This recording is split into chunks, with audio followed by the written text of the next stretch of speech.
Hey guys, I've decided to create another character. This is going to be a Marauder or a Templar. Here I have Bear King. This is the duelist. I've already shown you a couple of videos of two-handed duelist going down the dexterity road. And here we have Hawk Girl, level 13 Ranger. This is the tune I'm using in the co-op play with my friend and he's playing a witch, so I think I have only two options to go if I want to explore more characters. So let's just see how this works. Here we have the options tab.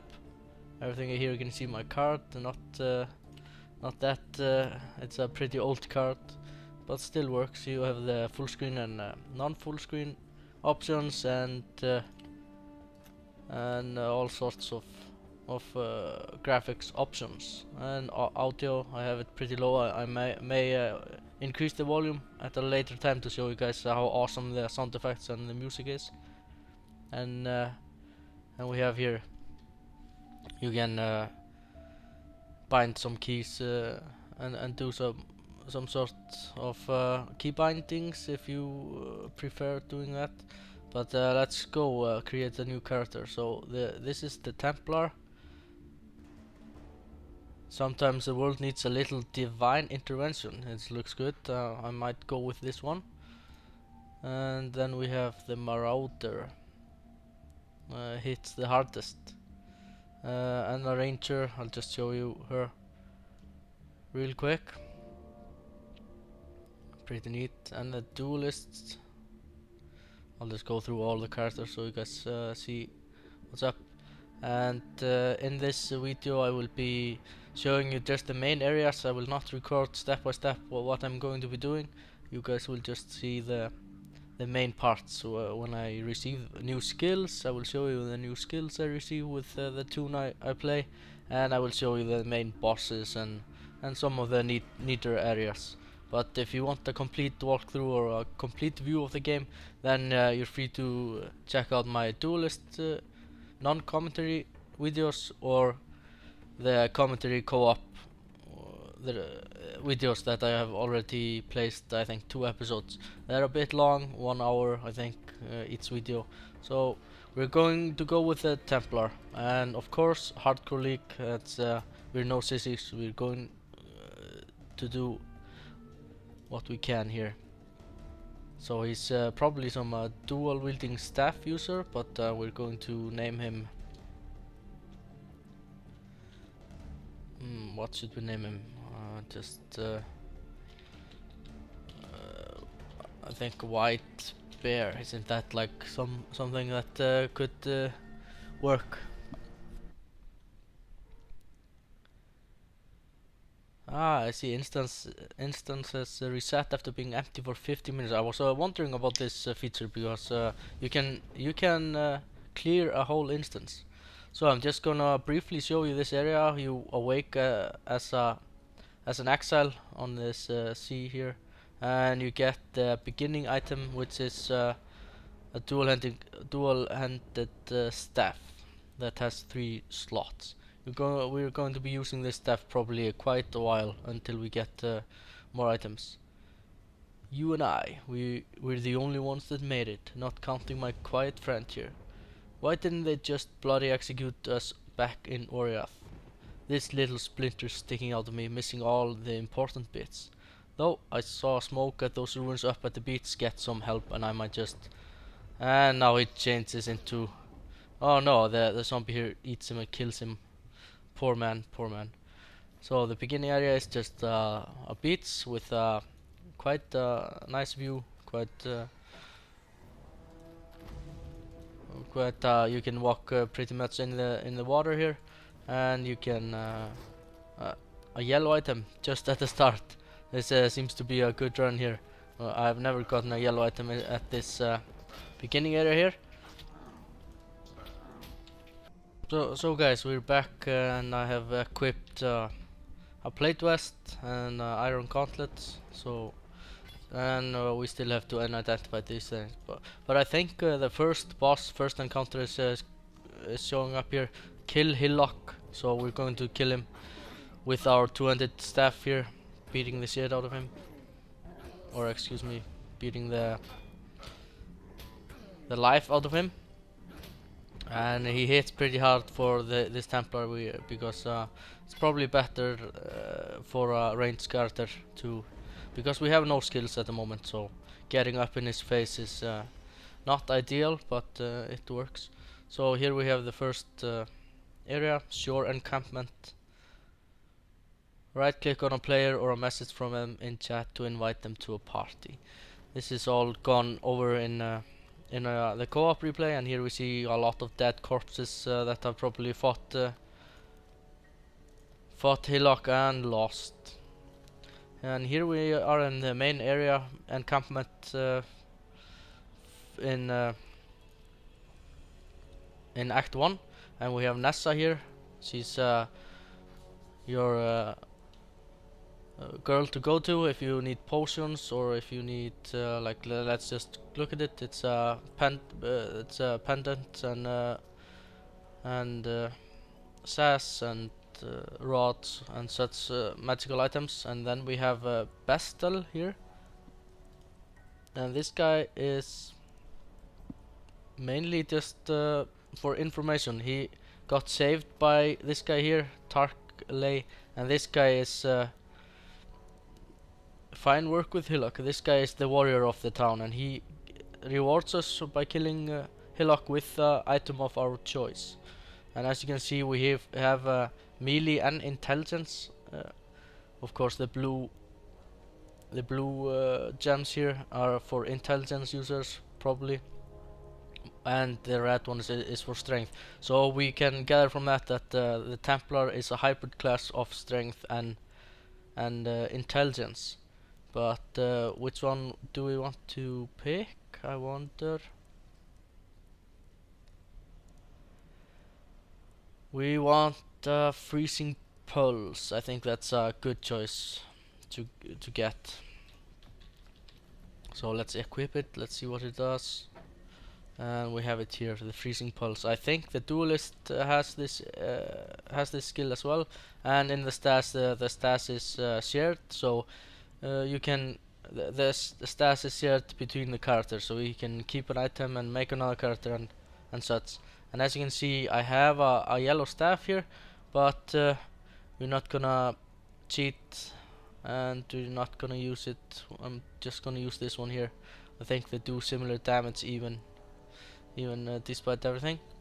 And let's quit that, and I think we can just move on to the next area, which is terraces here. And of course there's a waypoint system in this game that is just exactly same as in Diablo 2. So to quickly go over this area, this is like a sandy beach, much more light here and a bit more sun than in the beginning area where everything was dark and gloomy. But the same mobs here, there's these zombies and these I'm not sure what to call these guys here that spit out like some bullets at you or whatever. It's like a scorpion-like beast. These portal scrolls, they are the currency, and these Scroll of Wisdom is to identify unidentified stuff. Let's do that now. These graves here that I found, pretty nice. Let's just equip them.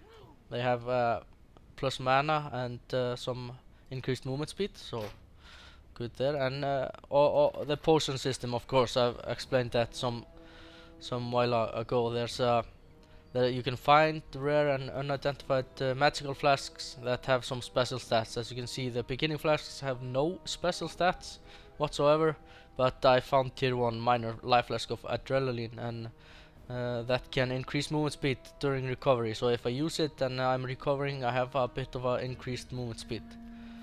And just to explain, the dots here in the left bottom corner of the weapons is just the gem socket they have. So to explain that, let's look a little bit more in this area. There's just a lot of these mobs here, and I probably need to kill them for like a good 15 minutes or something. So And I think there's probably no boss in this area. Maybe some special creeps, special mobs, but nothing of interest. But again, you can look at the co-op walkthrough, then we go through all this area step by step. Yeah, and back in the same area, I would like to show you the skill, the freezing pulse. It's like a freezing blade that goes through your enemies and has probably a chance to freeze them. Or maybe I need to go down the skill tree to be able to freeze them. Let's try it out on a couple of enemies, see if I can freeze any of them. It seems I froze some of them here. So yeah, an icy projectile which has a chance to freeze enemies it passes through. So very good skill indeed. Let's go through. I need to kill more zombies, and then I can go and show you guys the skill tree, the passive skill tree, which is rather large. And I can use here 2 passive skill points available. So let's look at that. There's the intelligence tree, and the strength tree, and the dexterity. So I'm going to use the intelligence and the strength, I suppose. So what will I gain from this? Somebody trying to kill me here. These zombies no manners. Wait until I've shown you this.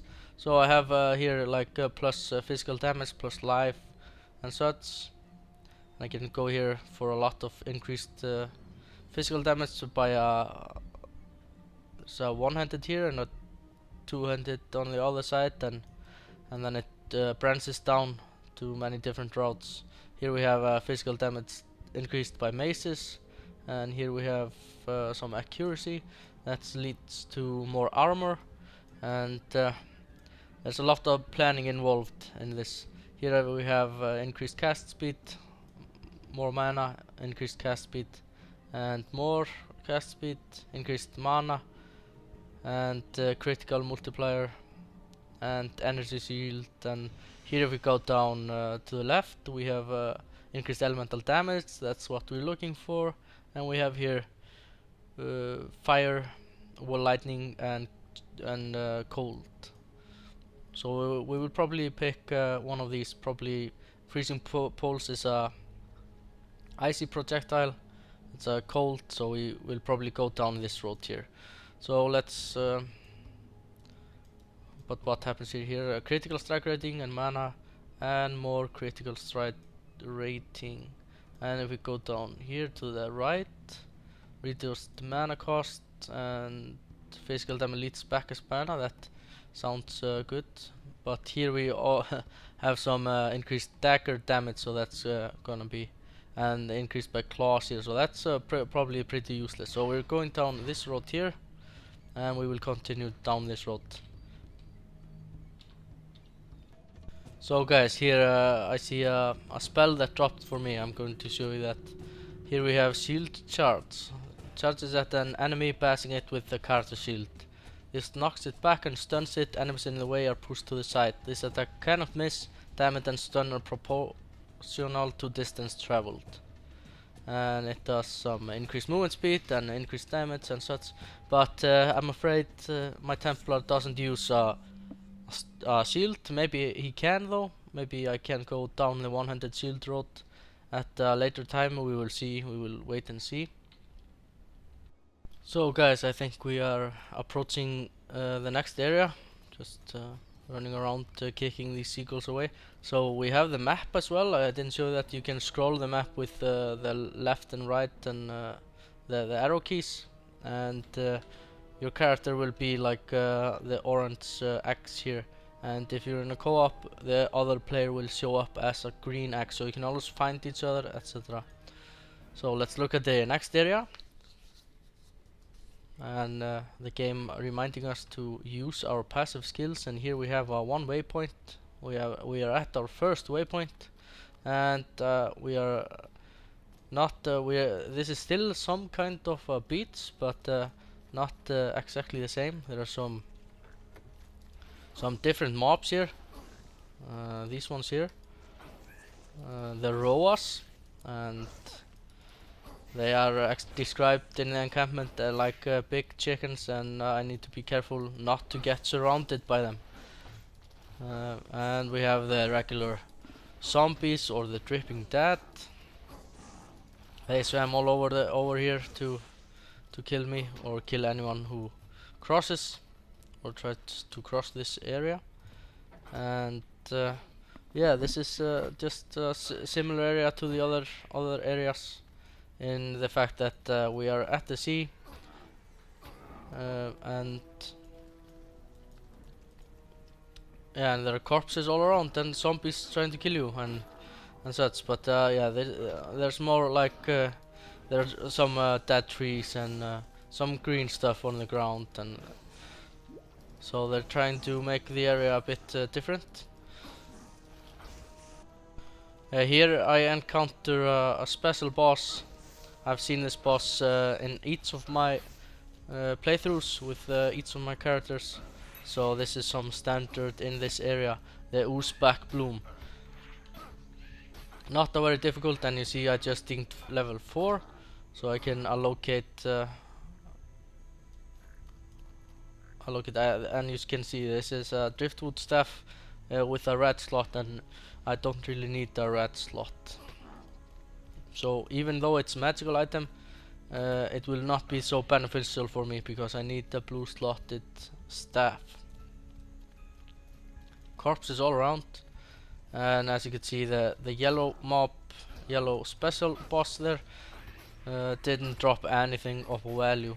So the bosses, because I think they are too easy to farm, like the area respawns at 15-minute intervals or something like that. So it would be easy to farm this boss if it dropped anything good. And as you could see, there was a corpse here, but because I used the freezing nova at him, he automatically turned around and dropped some loot or something. I'm pretty sure that was not a guy I could kill. So there's a quest here, just to show you guys real quick. Investigate the mud flats for a way to lower the water. So the water here, and I got a glitch in some of my walkthrough. Everything went blue and the game shut down when I tried to walk through the entrance there. So we need to find 3 of these blue pools here, or the Roa's nest, and they will drop one of these glyphs we need to open or to lower the water. So I'm just gonna kill these guys here, and I'll show you the location of all the nests. And we have here the glyphs, so that's what we're looking for. So I think a couple more glyphs should be somewhere around here, but of course a lot of mobs here. I'm trying to get not surrounded, because that would be very dangerous and I would probably die and be placed in the default league with the rest of the noobs.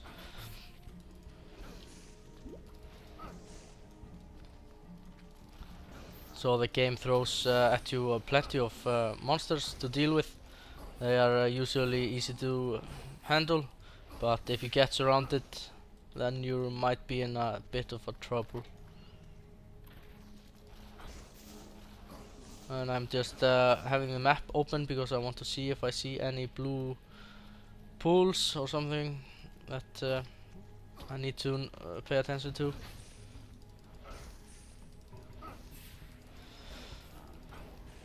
So that's basically what I'm doing now. I'm just looking for the pools and spamming the freezing nova, turning all the zombies blue.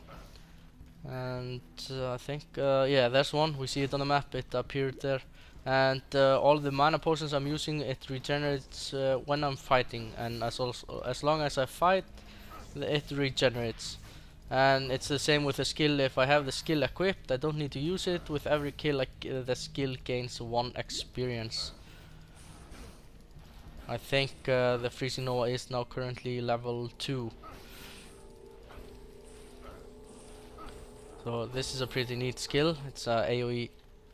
But as you can see, I'm running out of mana potions, and I'm not really in the mood to kick people with my staff. So I got some here wet stone or something, and it improves quality. Normal items are improved by 5%, magic items improved by 2%, and such. And the quality is maxed at 20% on each item. So if we I froze that. I like the freezing animation this game implemented. I would like to see like some splashes in the water or something like that when I'm running, but other than that it's pretty neat. And here we have some special mobs. You see the blue, they are special named, but not difficult to deal with at all. Maybe in groups they might be difficult to deal with. Plenty of mobs to kill. And here we just continue killing these mobs. And a pendant, probably useful. It has increased mana regeneration, so we're gonna use that one. And continue on our way to find the third and last pool.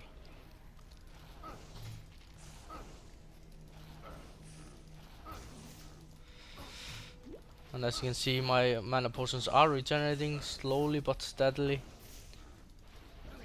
And these Roas can't charge me as they want to do, because I'm slowing them. And Scroll of Wisdom here. You want all the scrolls you can muster. So here we are trying to charge me here. I think I'm lacking a bit. I'm not sure what's going on. But where is this last pool?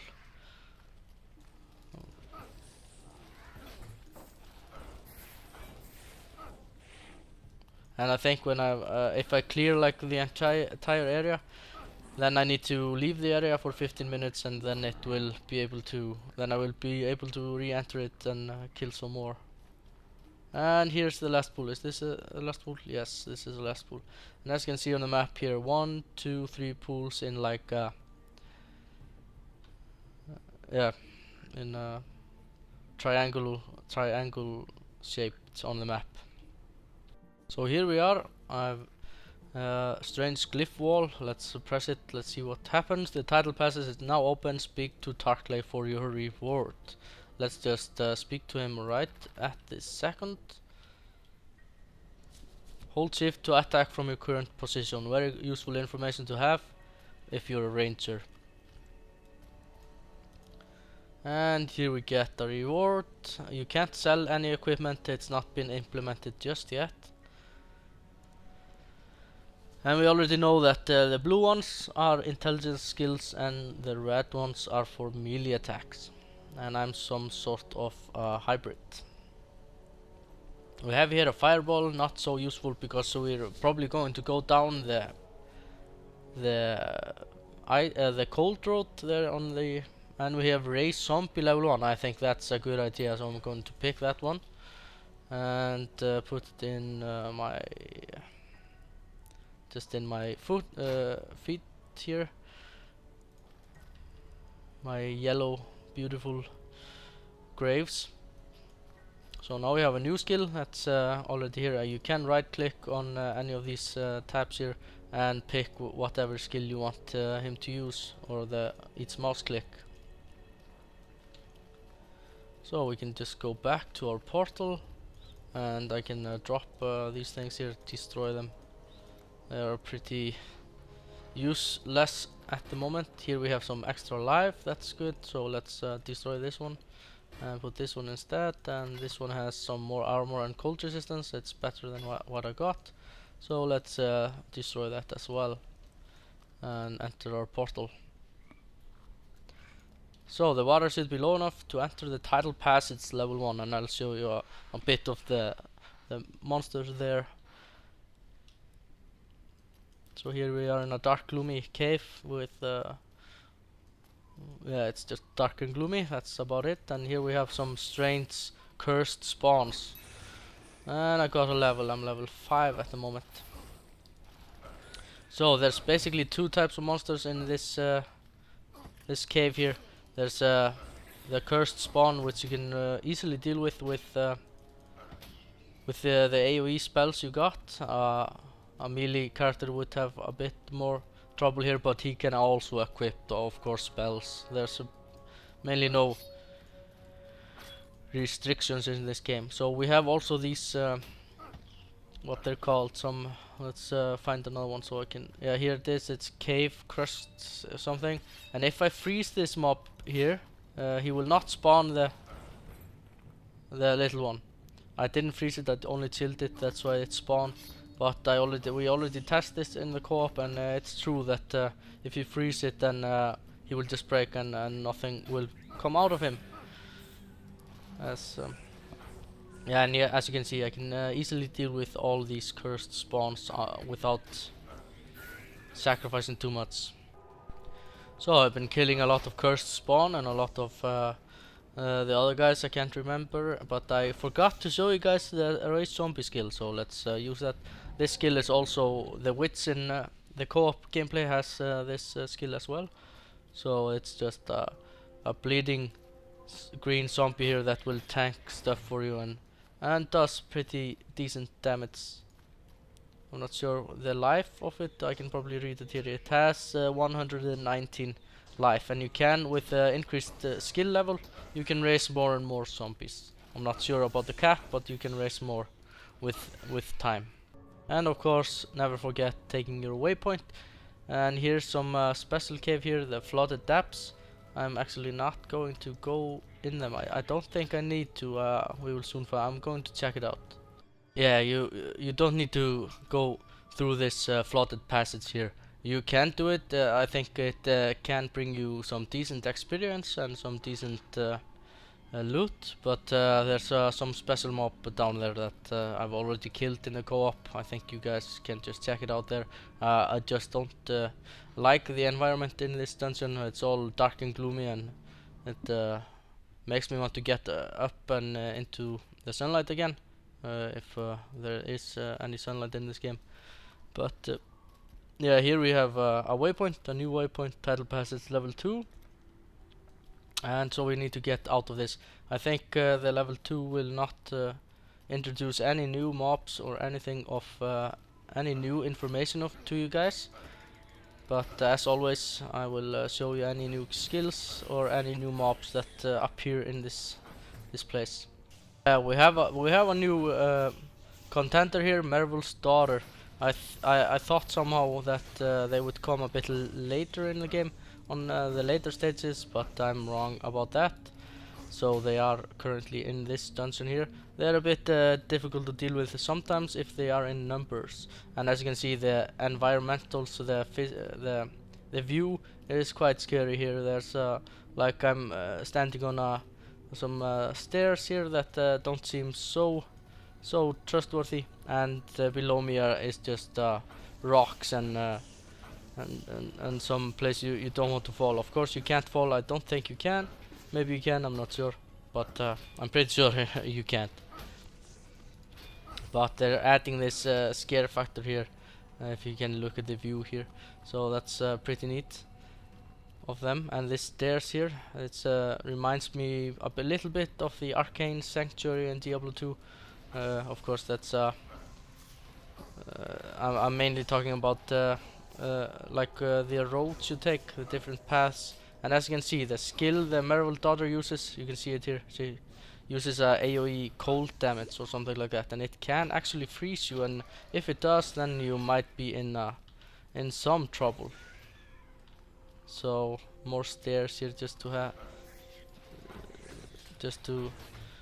and orb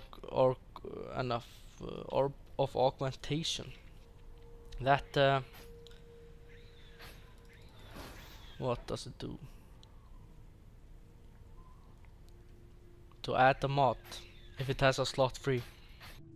I think we're going to come across a boss here, or at least some when I'm talking about the boss, I'm talking about something that has a yellow aura around him, so I know that's some sort of boss. And as you can see here in the left corner, there's something yellow, so let's check it out. And there's some sharp slash the destroyer.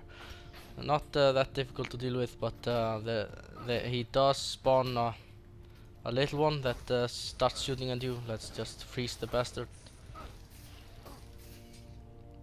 And there's a chain belt and some stuff here. Let's take a look at the chain belt. Yep, it has some nice skill abilities for us, and this energy shield. Let's drop this and drop this. And yeah, this I read more about the orb of augmentation, so it just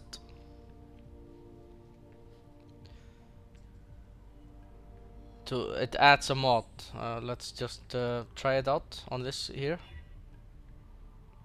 So we can't use it. Can we use it on this one? I don't seem to be able to use it. So we will I will look into this how this is used.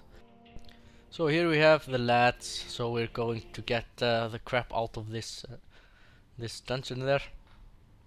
Here the game says that bosses and rare monsters are more likely to drop powerful equipment. I've yet to see that, so it seems it's totally random, maybe some sort of increased ability, but I haven't seen it yet. I would like to scroll down on my toon to be able to see him a little bit closer, but that's not an option. Let's go into the passive skill point yet again. We are going for a more increased attack speed and elemental damage, and something is beating on me, and the little things here. And we have a new enemy, the skeleton archer, or I think it's called rattling archer. And this area is quite beautiful, I think. I'm actually level 6, yeah. It's just the view here from the cliff, the sea is quite well made.